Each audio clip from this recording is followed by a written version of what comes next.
નમસ્કાર, આપ જોઈ રહ્યા છો નિર્માણ ન્યૂઝ. આપની સાથે હું છું પ્રીતિ તિવારી. ન્યૂઝ લાઈવની શરૂઆત કરીએ પહેલા નજર કરીશું આજની હેડલાઇન્સ પર.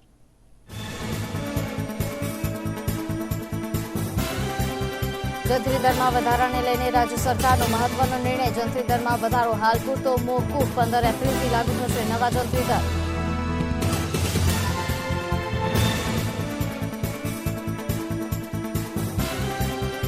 તુર્કીમાં 7.8ની તીવ્રતાના વિનાશક ભૂકંપે તબાહી મચાવી. ઓપરેશન દોસ્ત હેઠળ ભારત પહોંચ્યું તુર્કીની મદદે. તુર્કીમાં 8 વર્ષની બાળકીને બચાવી ભારતની એનડીઆરએફ ટીમ બની બેઠું.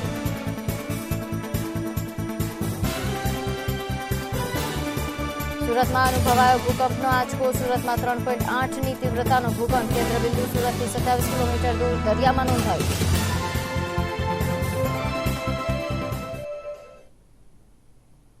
ન્યૂઝલાઇવની શરૂઆતમાં વાત કરીએ મહત્વના સમાચારની, તો અમૂલ ડેરીની ચૂંટણી પહેલા જ જે સહકારી કર્મચારીઓ હતા, સહકારી આગેવાનો જે હતા તે ભાજપમાં જોડાયા છે. ડેરીના 2-3 ડિરેક્ટરો સહિત સહકારી આગેવાનો ભાજપમાં જોડાયા છે. 14 ફેબ્રુઆરીએ ડેરીની ચૂંટણી યોજાવાની છે. તે પહેલા જ જે છે આ સહકારી આગેવાનો તેઓ ભાજપમાં જોડાયા છે. ભાજપ પ્રદેશ અધ્યક્ષ CR પાટીલની હાજરીમાં તેમણે ખેસ ધારણ કર્યો છે. જેમાં વાત કરવામાં આવે જુવાનસિંહ હાથીસિંહ ચૌહાણ ભાજપમાં જોડાયા છે. શારદાબેન પટેલ ભાજપમાં જોડાયા છે. આ ઉપરાંત સીતાબેન પરમાર પણ ભાજપમાં જોડાયા છે. આગામી 14 ફેબ્રુઆરીએ ખેડા દૂધ ઉત્પાદક સંઘની ચૂંટણી યોજાશે. આ ચૂંટણી પહેલા જ આજે સહકારી આગેવાનો છે તે ભાજપમાં જોડાયા છે. ભાજપ પ્રદેશ અધ્યક્ષ CR પાટીલની અધ્યક્ષતામાં તેમની હાજરીમાં તેમણે ખેસ ધારણ કર્યું. ચૂંટણીમાં કુલ 15 મતોમાંથી 3 જે ડિરેક્ટરો છે તે ભાજપમાં જોડાયા છે. ભાજપના પાસે હવે કુલ 13 સભ્યો થયા છે. અમૂલ ડેરીની ચૂંટણી પહેલા જ સહકારી આગેવાનો ભાજપમાં જોડાયા છે. નોંધનીય છે કે ડેરીના 2-3 ડિરેક્ટરો સહિત જે સહકારી આગેવાનો છે તે ભાજપમાં જોડાયા છે. જેમાં જુવાનસિંહ હાથીસિંહ ચૌહાણ, શારદાબેન પટેલ, સીતાબેન પરમાર જે છે તેઓ ભાજપમાં જોડાયા છે. આ ઉપરાંત વાત કરવામાં આવે જે આ ચૂંટણી છે 14 ફેબ્રુઆરીએ યોજાવાની છે. તે પહેલાં જ જે આ સહકારી આગેવાનો ભાજપમાં જોડાયા છે. નોંધે છે કે હવે જ્યારે આ 3 ડિરેક્ટરો ભાજપમાં જોડાયા છે ત્યારે ચૂંટણીમાં કુલ 15 મતોમાંથી ભાજપ પાસે હવે કુલ 13 સભ્યો થયા છે. ખેડા દૂધ ઉત્પાદક સંઘની આ ચૂંટણી યોજાવાની હતી ત્યારે ચૂંટણી પહેલાં જ આજે સહકારી આગેવાનો જે ભાજપમાં જોડાયા છે એટલે ભાજપમાં કુલ સભ્યોની સંખ્યા હવે વધી છે. ચૂંટણી પહેલા જ 15 મતોમાંથી 3 ડિરેક્ટરો ભાજપમાં જોડાયા છે એટલે ભાજપ પાસે હવે કુલ 13 સભ્યો થયા છે. અમૂલ ડેરીની ચૂંટણી પહેલા જ સહકારી આગેવાનો ભાજપમાં જોડાયા છે. જેમાં વાત કરવામાં આવે ડેરીના 2-3 ડિરેક્ટરો સહિત સહકારી આગેવાનો ભાજપમાં જોડાતા હાલ જે વાત કરવામાં આવે ભાજપમાં પણ ખુશીનો માહોલ જોવા મળી રહ્યો છે કારણ કે ભાજપ પાસે કુલ હવે 13 સભ્યો છે. આપ સૌને નમસ્કાર. આજની આ પત્રકાર વાર્તામાં ઉપસ્થિત ખેડા ભારતીય જનતા પાર્ટીના અધ્યક્ષ આદરણીય વિપુલભાઈ, ભાજપના સિનિયર નેતા, ગુજરાત મિલ્ક ફેડરેશનના પૂર્વ ચેરમેન, પૂર્વ ધારાસભ્ય રામસિંહભાઈ પરમાર, બાલાસોરના પૂર્વ ધારાસભ્ય, દાહોદ જિલ્લાના ભાજપના પ્રભારી રાજેશભાઈ પાઠક, પૂર્વ કેબિનેટ મંત્રી, પૂર્વ જિલ્લાના અધ્યક્ષ MLA અર્જુનસિંહભાઈ, યોગેન્દ્રસિંહ, ભાઈ રાજેશભાઈ, ઉપસ્થિત આપ સૌ પત્રકાર ભાઈઓ અને બહેનો, આજે આણંદ અને ખેડા બંને જિલ્લાની સંયુક્ત ડેરી જે અમૂલ બ્રાન્ડ આજે વિશ્વભરની અંદર સુપ્રસિદ્ધ છે એ અમૂલ ડેરીના 4 ડિરેક્ટરશ્રીઓ જુવાનસિંહજી ચૌહાણ, સીતાબેન પરમાર, શારદાબેન પટેલ અને ઘેલા બાપા ઝાલા, આ 4 ડિરેક્ટરશ્રીઓ ભૂતકાળની અંદર કોંગ્રેસ સાથે જોડાયેલા હતા, કોંગ્રેસનું કામ કરતા હતા. આજે માનનીય CR પાટીલ સાહેબના નેતૃત્વની અંદર ભારતીય જનતા પાર્ટીમાં એમને પ્રવેશ લીધો છે. હું ચારેય સહકારી આગેવાનોનું ભારતીય જનતા પાર્ટીમાં હૃદયથી સ્વાગત કરું છું. દેશની અંદર માનનીય નરેન્દ્રભાઈ મોદીજી અને દેશના સહકાર મંત્રી આદરણીય અમિતભાઈ શાહજીના નેતૃત્વની અંદર દેશભરની અંદર સહકારી સંસ્થાઓને મજબૂત કરવાનું કામ થઈ રહ્યું છે. જ્યારે માનનીય દેશના વર્તમાન પ્રધાનમંત્રી માનનીય નરેન્દ્રભાઈ મોદી સાહેબ ગુજરાતના મુખ્યમંત્રી હતા અને માનનીય અમિતભાઈ શાહ સાહેબ રાજ્યના ગૃહમંત્રી હતા, એ સમયથી જ ગુજરાતના સહકારી માળખાને મજબૂત બનાવવા માટે અને સહકારી માળખાના માધ્યમથી ગુજરાતના ખેડૂતોને અને પશુપાલકોને આર્થિક સદ્ધર બનાવવા માટેના પ્રયત્નો એમને શરૂ કર્યા હતા અને એમાં જ્વલંત સફળતા મેળવી હતી. આ મોટાભાગની સહકારી સંસ્થાઓ કોંગ્રેસના કાર્યકર્તાઓના હાથમાં હતી. કોંગ્રેસનું નેતૃત્વ આ બધી જ સંસ્થાઓના માધ્યમથી ક્યાંય ને ક્યાંય આ સંસ્થાના ભંડોળનો, આ સંસ્થાના વ્યવસ્થાનો દુરુપયોગ કરતા હતા. એટલે માનીય પશુપાલકો અને ખેડૂતોએ ભારતીય જનતા પાર્ટીના નેતૃત્વમાં ભરોસો કરીને રાજ્યની તમામ બેન્કો, રાજ્યની તમામ ડેરી, રાજ્યના મોટા ભાગના એપીએમસી, રાજ્યના મોટા ભાગના ખરીદ વેચાણ સંઘ, એમ કરીને ગુજરાતનું જે સહકારી માળખું છે એ મજબૂતાઈથી ભારતીય જનતા પાર્ટી સાથે જોડાઈ ચૂક્યું છે. અને છેલ્લા 2 વર્ષની અંદર લગભગ 300થી વધારે સંસ્થાઓના ઇલેક્શનની અંદર ભારતીય જનતા પાર્ટીના કાર્યકર્તાઓ વિજય થઈને આજે ખૂબ સારી રીતે આ સહકારી સંસ્થાઓ ચલાવી રહ્યા છે અને ખેડૂતોનો અને પશુપાલકોનો ખૂબ સારી રીતે એમાં ફાયદો થઈ રહ્યો છે. તો ભાજપ પ્રદેશ અધ્યક્ષ સી આર પાટીલની હાજરીમાં તમામ જે સહકારી આગેવાનો છે તેમણે ખેસ ધારણ કર્યો અને અમૂલ ડેરીની ચૂંટણી પહેલાં જ સહકારી આગેવાનો ભાજપમાં જોડાયા છે. એટલે હવે ભાજપમાં જે સભ્યો છે તેમની સંખ્યા પણ વધી છે. ચૂંટણી પહેલાં જ ભાજપમાં 2 થી 3 ડિરેક્ટરો જોડાતા ભાજપના મલખામાં અત્યારે ખુશીનો માહોલ જોવા મળી રહ્યો છે.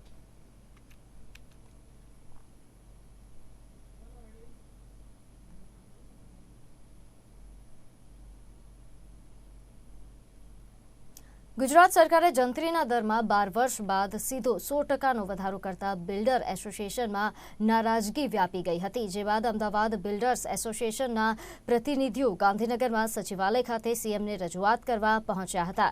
મુખ્યમંત્રી સાથેની બેઠકમાં અમદાવાદ બિલ્ડર્સ એસોસિએશને નવા જંત્રી સામેના વાંધાઓ અને કેટલાક સૂચનો આપ્યા હતા. જે બાદ હવે રાજ્ય સરકાર દ્વારા મોટો નિર્ણય લેવામાં આવ્યો છે. રાજ્યના રિયલ એસ્ટેટ ક્ષેત્ર અને જનસામાન્યના વ્યાપક હિતમાં મુખ્યમંત્રી ભૂપેન્દ્ર પટેલે મોટો નિર્ણય લીધો છે, જેને લઈ ક્રેડાઈ ગુજરાતના પ્રમુખ તેજસ જોશી સાથે અમારા સંવાદદાતાએ ખાસ વાતચીત કરી હતી.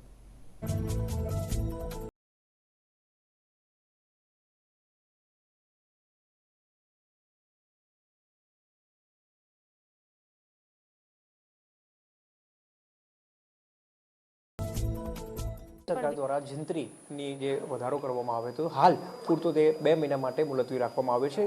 ક્રેડાઈ ગ્રાહક અમદાવાદના તેજસભાઈ આપણી સાથે છે. તેજસભાઈ, ગઈકાલે પણ એક આવેદનપત્ર આપ્યું, ત્યારબાદ સરકાર દ્વારા 2 મહિનાની મુદત આપવામાં આવી છે. કઈ રીતે આને જોવો છો? હા, એટલે સરકારે જે આ નિર્ણય લીધો છે કે 15 એપ્રિલ સુધી આને મુલતવી રાખ્યું છે, પણ હું આ ખરેખર આપ સૌ મીડિયા મિત્રો તેમજ માનનીય મુખ્યમંત્રીશ્રી તેમજ સમગ્ર અધિકારીઓનો આભાર માનું છું, કેમ કે આ નિર્ણયને હું પ્રજાલક્ષી નિર્ણય ગણાવું છું. કેમ કે આ વસ્તુ જે 3 ફેબ્રુઆરી જે પરિપત્ર બહાર પડ્યો અને એનું જે એનાઉન્સમેન્ટ થયું ને ઓવરનાઇટ જે સિચ્યુએશન થઈ, એમાં નાનામાં નાના ખેડૂતથી લઈને નાનામાં નાના 20 લાખના ઘરમાં રહેતા માણસથી લઈને દરેક ડેવલપર સુધી આને અસરો થતી હતી. એટલે આ સમગ્ર બહુ મોટો પ્રશ્ન હતો. એટલે માનનીય મુખ્યમંત્રીશ્રી અમને સોમવારે ઇમિડિયેટ ટાઈમ આપ્યો અને અમારા સૂચનો માંગ્યા કે એમનો પહેલો જ વાક્ય હતું કે સામાન્ય માણસ, તમારી વાત જવા દો, પણ સામાન્ય માણસને આમાં શું અફેક્ટ થાય છે મને તમે સમજાવો. એટલે અમે તર્ક સહિત અમે એક પ્રેઝન્ટેશન આપ્યું ત્યાં કે સર આટલા તકલીફો થઈ શકે છે. સામાન્ય માણસના જે એફોર્ડેબલ હાઉસિંગ અને રીડેવલપમેન્ટ પ્રોજેક્ટ છે એમાં બહુ મોટી તકલીફો થઈ શકે છે, બધું સ્ટેગ્નન્ટ થઈ જશે સર, આપ ચોક્કસ વિચારો.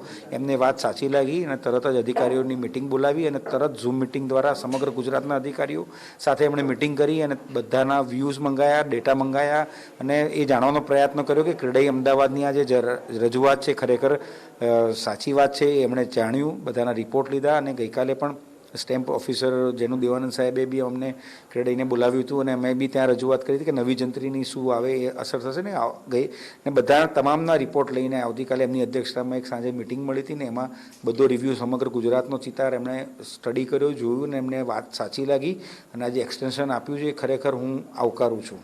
વાત કરીએ તો કેટલા એવા નવા ડેવલપમેન્ટ પ્રોજેક્ટ્સ હશે ગુજરાતમાં કે જે અપકમિંગ હતા અને કઈ રીતને તેને અત્યારે હાલ પૂરતું ઇફેક્ટ થશે? એટલે એવું છે કે અમદાવાદ સરાઉન્ડ્સની આપણે વાત કરીએ તો મેજર તમને ખ્યાલ આવી જશે કે અમદાવાદ અત્યારે જે સ્ટેમ્પ ડ્યુટીની આવક છે એમાં 40% સ્ટેમ્પ ડ્યુટી ખાલી એ માત્ર અમદાવાદમાંથી આવે છે. અમદાવાદમાં અત્યારે 45,000 કરોડના પ્રોજેક્ટ ચાલી રહ્યા છે. એમાં 50% પ્રોજેક્ટ અફોર્ડેબલ હાઉસિંગ છે. એટલે અફોર્ડેબલ હાઉસિંગ 100% ચેકવાળા પ્રોજેક્ટ્સ છે અને જે સીધે ને સીધું સામાન્ય માણસને અસર થતી હતી.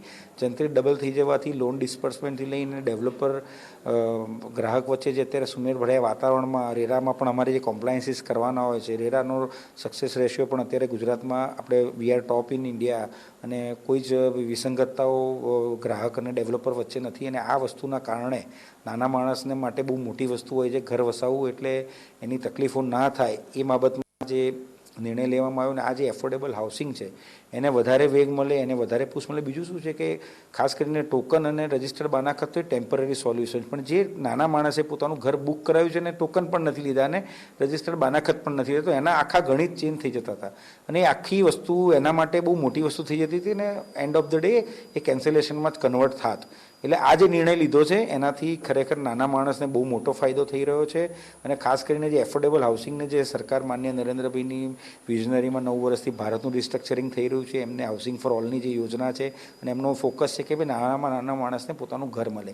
એટલે આ ક્યાંક ને ક્યાંક એમાં અફેક્ટ કરતું હતું અને આ જે નિર્ણય લીધો છે ખરેખર હું એને બિરદાવું છું અને આ એફોર્ડેબલ હાઉસિંગ અને રીડેવલપમેન્ટ પ્રોજેક્ટને ખૂબ મોટો વેગ સમગ્ર અમદાવાદ અને ગુજરાતમાં બહુ મોટી રીતે મળશે અને ચોક્કસ આમાં ગુજરાતનો જે વિકાસ હતો એમાં વધુ સ્પીડ થશે. ચોક્કસ જે પ્રમાણે તેમણે જણાવ્યું કે અફોર્ડેબલ હાઉસિંગ છે અને ખાસ કરીને જે રીડેવલપમેન્ટ પ્રોજેક્ટ છે તેમાં ખૂબ જ ફાયદો છે. સરકારના આ નિર્ણયને તેઓ આવકારી રહ્યા છે. કેમેરા પર્સન અજય નિલેવર સાથે બ્રિજેશ દવે, અમદાવાદ. રાજ્યના પ્રવક્તા મંત્રી ઋષિકેશ પટેલે જંત્રીને લઈને જણાવ્યું હતું કે મુખ્યમંત્રી ભૂપેન્દ્ર પટેલ જંત્રી બાબતે ખૂબ જ સકારાત્મક નિર્ણય લીધો છે. કેટલાય બિલ્ડરો અને રિયલ એસ્ટેટ સાથે સંકળાયેલા લોકોએ સીએમ સાથે મિટિંગ કરી હતી અને આ જંત્રીનો અમલ ચાલુ નાણાકીય વર્ષમાં ન થાય અને નાણાકીય વર્ષ પછી થાય તે પ્રમાણે રજૂઆત કરી હતી. જે બાબતે ધ્યાનમાં રાખીને સીએમએ જે 4મી તારીખથી અમલમાં આવેલ જંત્રીના ભાવોએ 15 એપ્રિલ સુધી મુલતવી રાખી અને 15 એપ્રિલ પછી જ જંત્રીના ભાવો નવા અમલમાં આવશે તે પ્રમાણેનો નિર્ણય લીધો છે. આજે આદરણીય મુખ્યમંત્રી ભૂપેન્દ્રભાઈ પટેલ સાહેબે ખૂબ જ સકારાત્મક નિર્ણય જંત્રી બાબતના વિષયમાં લીધો છે. કેટલાય બિલ્ડરો અને રિયલ એસ્ટેટ સાથે સંકળાયેલા લોકોએ આદરણીય ભૂપેન્દ્રભાઈ પટેલ સાહેબ સાથે ખૂબ સકારાત્મક માહોલમાં મિટિંગ કરી હતી અને એ બધાની માગણી હતી કે આ જંત્રીનો અમલ ચાલુ નાણાકીય વર્ષમાં ન થાય અને નાણાકીય વર્ષ પછી થાય એ પ્રમાણેની રજૂઆત હતી. તો આ બાબતમાં આદરણીય ભૂપેન્દ્રભાઈ પટેલ સાહેબે જે 4મી તારીખથી અમલમાં આવેલા જંત્રીના ભાવો એ 15/4 સુધી એને મુલતવી રાખી અને 15/4 પછી જ જંત્રીના ભાવો નવા અમલમાં આવશે એ પ્રમાણેનો નિર્ણય લીધો છે. અને આ નિર્ણયથી ખૂબ બધા લોકોને ખૂબ મોટો ફાયદો કે જેમને નાણાકીય વ્યવહારો કરી દીધા છે એ બધાને થવાનો છે. તો આ બાબતમાં ભૂપેન્દ્રભાઈ પટેલ સાહેબને પણ અભિનંદન આપી અને એમની જે માગણીઓ હતી એ માગણીઓ પૈકીની મહત્ત્વની એવી માગણી એ 15/4 સુધી 15/4 પછી જ નવી જંત્રી અમલમાં આવશે અને 15/4 પહેલાં જે લોકો દસ્તાવેજ કરશે અથવા તો સ્ટેમ્પ ડ્યુટી એમની જે લાગશે એ જૂના ભાવ પ્રમાણે જ લાગશે અને એ લોકો પોતાના થયેલા વ્યવહારોને અમલી બનાવી શકશે. ગઈકાલે મુખ્યમંત્રી કાર્યાલયમાં જંત્રી અંગે બિલ્ડરોના મુદ્દે ચર્ચા કરી હતી. તો આજે સવારે મુખ્યમંત્રી ભૂપેન્દ્ર પટેલે રાજ્ય સરકારે તાજેતરમાં જંત્રી દરમાં કરેલો વધારો 15 એપ્રિલથી અમલી કરવાનો નિર્ણય કર્યો છે. મુખ્યમંત્રીએ રાજ્યના રિયલ એસ્ટેટ ક્ષેત્ર અને જનસામાન્યના વ્યાપક હિતમાં આ નિર્ણય કર્યો છે. તદનુસાર રાજ્યમાં તારીખ 4 ફેબ્રુઆરીએ જાહેર કરાયેલા જંત્રી દરના વધારાનો અમલ હાલ પૂરતો મોકૂફ રાખવામાં આવ્યો છે. આગામી તારીખ 15/4/2023ના રોજથી અમલી કરવામાં આવશે. ત્યારે બિલ્ડર અગ્રણી સુજીત ઉદાણીએ રાજ્ય સરકારનો આભાર માન્યો હતો. ઘણા એકાદ અઠવાડિયાની સરકાર પાસે માગણી લાંબી વાટાઘાટો અને સરકારે પણ અથાગ પ્રયત્ન કરી પોતાના અધિકારીઓને ઉચ્ચ સ્તરીય બેઠક કરી અને આ જંત્રીની અસરો કે જે અમે એમને સરકારને સમજાવવામાં સફળ રહ્યા છીએ કે આ રાતોરાત જંત્રીના દર વધારવાથી જે કોમ્પ્લિકેશન્સ થાય છે એ અને ઘર્ષણો થાય છે ખરીદદાર વેચદાર વચ્ચે એ અમે સમજાવવામાં સફળ રહ્યા છીએ અને સરકારે પણ સાચા અર્થમાં સરકારનું પોતાનું ઉત્તરદાયિત્વ પૂરું પાડ્યું છે અને પ્રજાલક્ષી નિર્ણય લીધો છે જે વિકાસનો સીમાચિહ્ન બની રહેશે. ઉતાવળિયો હતો કે નહીં એ બાબતનું આપણે સ્કૂટીની કરવા કરતાં પરિણામ ઉપર રહી પ્રયત્ન અને જે થઈ ગયું છે પાછળ જોવાની જરૂર નથી, પણ આગળ જે સરકારે સમજાવટથી પોતે નિર્ણય લીધો છે અને પ્રજા માટેનો આજે નિર્ણય લીધો છે એ આવકારદાયક છે અને જે આ છઠ્ઠી ટર્મથી સતત ગુજરાતનો વિકાસ કરી રહ્યો છે એ આવા નિર્ણયનો કારણે જ હોય કે કદાચ ક્યાંય ભૂલથી કોઈ નિર્ણય લેવાઈ ગયો હોય કે કોઈ ઉતાવળે નિર્ણય લેવાઈ ગયો હોય તો એમાં પણ ફેર વિચારણા કરી અને પ્રજાલક્ષી નિર્ણય લેવામાં આવે એ જ સાચું વિકાસનું કાર્ય છે.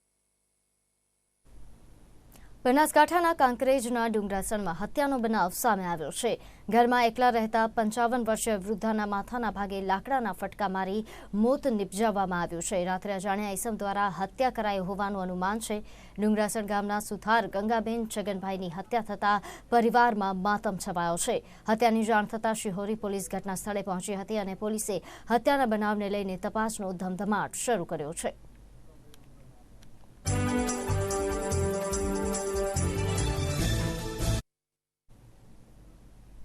જામનગરનું હાવા માર્કેટિંગ યાર્ડ મરચાથી લઈ અન્ય પાકોના ભાવમાં સમગ્ર ગુજરાતમાં આગવું સ્થાન ધરાવે છે. હાલ સમગ્ર હાલાર પંથકમાંથી મરચાના વેપારીઓ મરચાનું વેચાણ કરવા માટે જામનગર હાપા માર્કેટિંગ યાર્ડ ખાતે આવી રહ્યા છે, જેના કારણે યાર્ડની બહાર વાહનોની લાંબી કતારો જોવા મળી રહી છે. મરચાની આવક આજે બપોરે ખોલવાની છે, પરંતુ ગઈકાલ રાતથી જ મરચા ભરેલ વાહનની લાઈન લાગી ગયેલ છે. તે જોતા એવું લાગે છે કે રાજકોટ ગોંડલની જેમ હાવા માર્કેટિંગ યાર્ડ પણ મરચામાં ઉત્તરોત્તર પ્રગતિ કરી રહ્યું છે.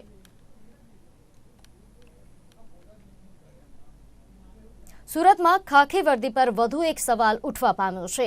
એક વેપારી પાસેથી સુરતના પોલીસ કર્મી દ્વારા લાખો રૂપિયાનો તોડ કર્યા હોવાના ગંભીર આક્ષેપો થતા આ મામલે પોલીસ કમિશનરે તપાસના આદેશ આપ્યા છે. સબ ઇન્સ્પેક્ટર શૈલેષ ગિરી ગોસ્વામી પર તેમજ કોન્સ્ટેબલ કુલદીપ વિરુદ્ધ પાટિયાના કાપડ વેપારીનો તોડ કર્યા હોવાની ફરિયાદ નોંધાઈ છે. એટલું જ નહીં, પરંતુ ભોગ બનનાર અભિષેક વિનોદ અગ્રહરીને ખોટા કેસમાં ફિટ કરી દેશે તેવી ધમકી પણ આપી હતી. જોકે આ તોડનો મામલો સામે આવતા પોલીસ બેડામાં ફફડાટ ફેલાયો છે. મહત્વની વાત એ છે કે આ મામલે પોલીસ કમિશનર અજય તોમર દ્વારા તપાસના આદેશ આપવામાં આવ્યા છે, ત્યારે આ તપાસ બાદ સંપૂર્ણ હકીકત બહાર આવશે.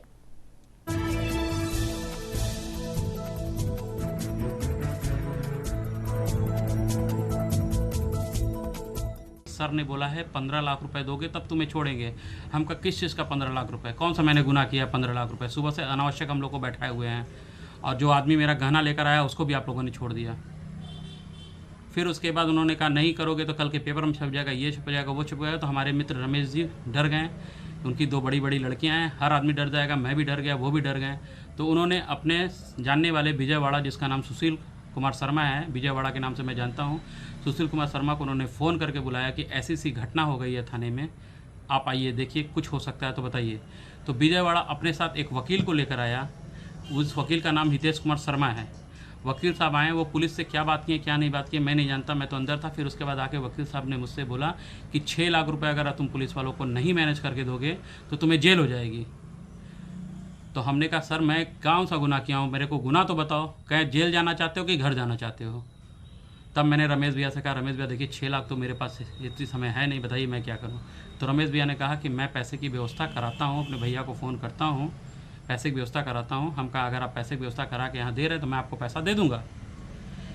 तो उन्होंने फ़ोन करके अपने मनोज भाई को फ़ोन करके बताया. घटनास्थल पे मनोज भैया 1 घंटे बाद पैसा लेकर आए, उन्होंने मुझे दिया.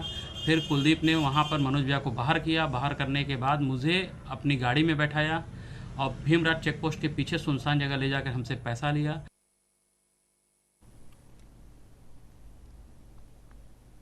રાજ્યમાં છેલ્લા 1-2 દિવસથી ઉનાળાની શરૂઆતનો અહેસાસ થઈ રહ્યો હતો, ત્યારે અચાનક સવારથી સાબરકાંઠાના વાતાવરણમાં પલટો જોવા મળ્યો હતો. વાદળછાયા વાતાવરણ વચ્ચે ઠંડીનો અહેસાસ લોકોએ કર્યો હતો. વાદળછાયા વાતાવરણને લઈ ખેડૂતો પણ ચિંતામાં મુકાયા હતા.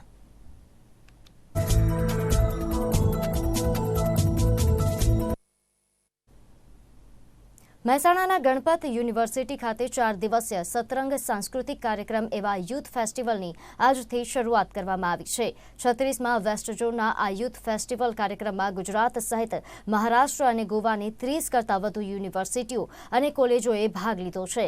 વેસ્ટ ઝોનની કોલેજોમાં અભ્યાસ કરતા વિદ્યાર્થીઓમાં રહેલી કલાને પ્રોત્સાહિત કરવાના આશયથી 4 દિવસીય યુથ ફેસ્ટિવલનું મહેસાણા નજીક આવેલી ગણપત યુનિવર્સિટીમાં આયોજન કરવામાં આવ્યું છે. 2000થી વધુ વિદ્યાર્થીઓ સાંસ્કૃતિક કલા, સાહિત્ય અને સંગીતના માધ્યમ થકી પોતાની કલા પ્રદર્શિત કરવાનો પ્રયાસ આ 4 દિવસ દરમિયાન કરશે.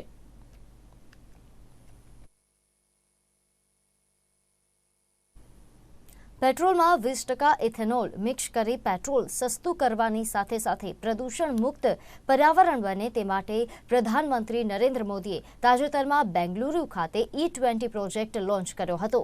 ત્યારે આ પ્રોજેક્ટ હેઠળ 36 જેટલા પેટ્રોલ પંપને મંજૂરી પણ આપી દીધી છે. શેરડીના રસમાંથી બનતા ઇથેનોલનો પ્રોજેક્ટ નર્મદા જિલ્લાની સુગર ફેક્ટરી પાસે છે, જે સરકારના E20 પ્રોજેક્ટને સાકાર કરવા હાલ સક્ષમ છે. નર્મદા ધારીખેડા સુગર ફેક્ટરી રોજના 60,000 લીટર ઇથેનોલનું ઉત્પાદન કરીને ભારતની ઓઇલ કંપનીઓને સપ્લાય કરી રહી છે. ત્યારે આગામી સમયમાં નર્મદા સુગર ફેક્ટરી રોજનું 1.25 લાખ લીટર ઇથેનોલ ઉત્પાદન કરવાનું પ્લાનિંગ પણ કરી રહી છે. નર્મદા સુગરનો આ ઇથેનોલ પ્લાન્ટ દેશનો બીજા નંબરનો પ્લાન્ટ છે, જે આ E20 પ્રોજેક્ટને સાકાર કરવા માટે સૌથી વધુ મદદરૂપ સાબિત થશે. 4 વર્ષ પહેલા નર્મદા સુગર ફેક્ટરી ખાંડનું ઉત્પાદન કરતી વખતે શેરડીના પિલાણ બાદ તેમાંથી છૂટો પડતો મોલાસીસમાંથી ઇથેનોલ બનાવવાની સૂઝ નર્મદા સુગરના ચેરમેન ઘનશ્યામ પટેલને આવતા તેમણે જર્મની બેઝ ઓટોમેટિક અદ્યતન સુવિધા સજ્જ ઇથેનોલ પ્લાન્ટ શરૂ કર્યો, જે હાલ તમામ પેટ્રોલમાં 10% મિશ્રણ કરવામાં આવી રહ્યો છે. આ પ્લાન્ટના કારણે જિલ્લાના શેરડી પકવતા ખેડૂતોને તેનો લાભ થઈ રહ્યો છે. શેરડીનું ઉત્પાદન વધ્યું છે અને તેમની આમદની પણ વધી છે. તાજેતરમાં આપણા વડાપ્રધાન આદરણીય નરેન્દ્રભાઈ મોદી સાહેબે E20નું લોન્ચિંગ કર્યું.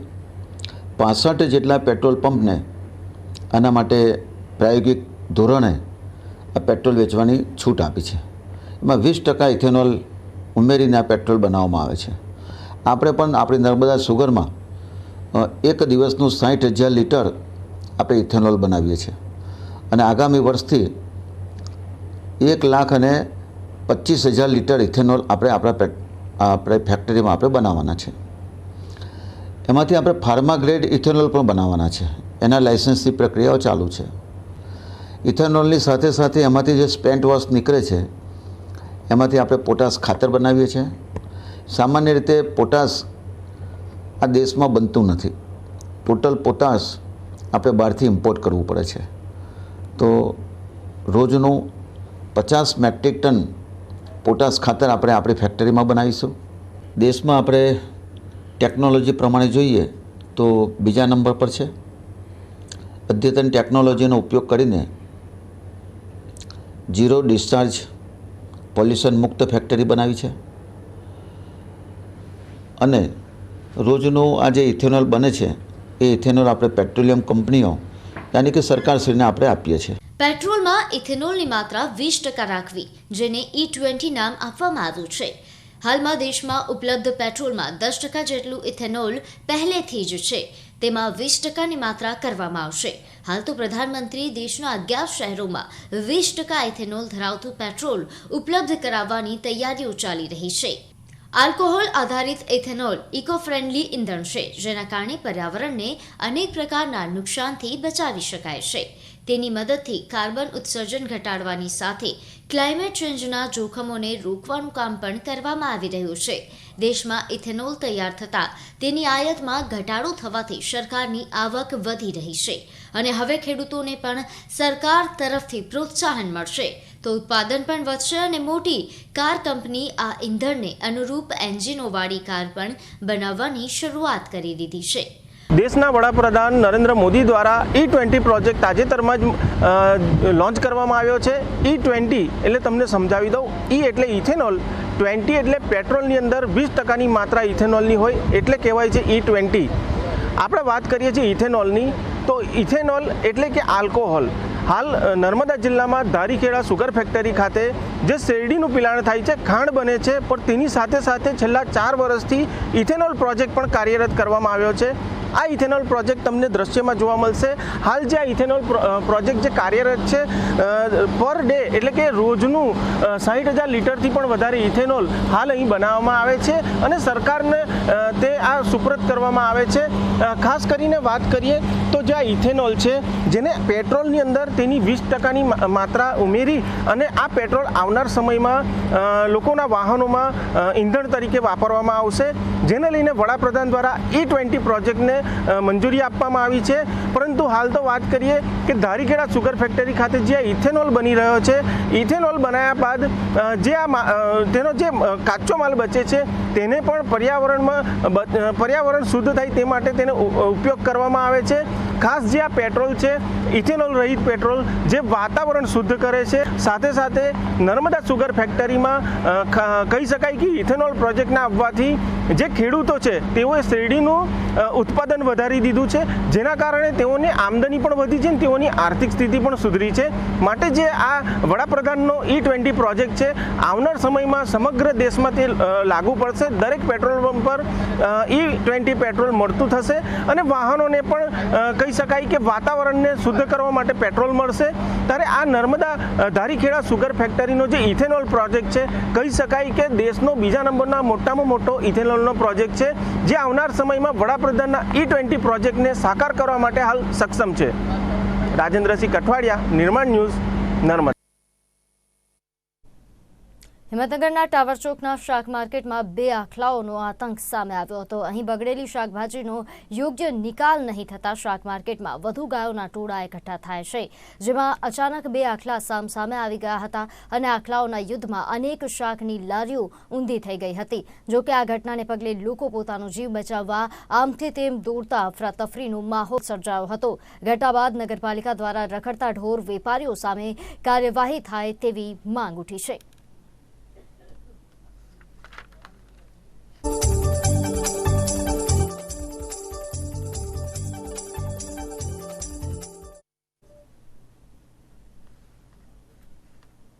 સુરતમાં ગૃહ રાજ્યમંત્રી હર્ષ સંઘવી મુલાકાતે આવ્યા હતા. ગૃહ રાજ્યમંત્રીએ કામરેજ નજીક ઘલુડી હેડક્વાર્ટરની મુલાકાત લીધી હતી અને કામરેજ વાવ ખાતે 288 આવાસોનું લોકાર્પણ કર્યું હતું. વાવ ખાતે પોલીસ દળના 11 આવાસો છે.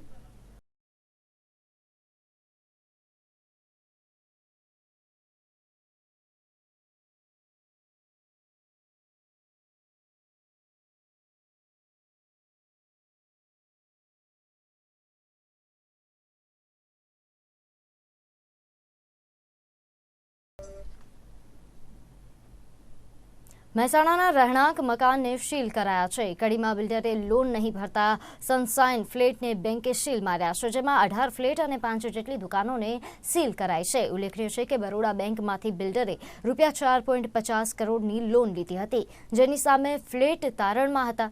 જોકે બિલ્ડરે તારણમાં મૂકેલા ફ્લેટને બારોબાર રહીશોને વહેંચી દીધા હતા, જેમાં 2019થી લોન અંગે રહીશોને નોટિસો મળતા પોતાની સાથે છેતરપિંડી થઈ હોવાની રહીશોને જાણ થઈ હતી.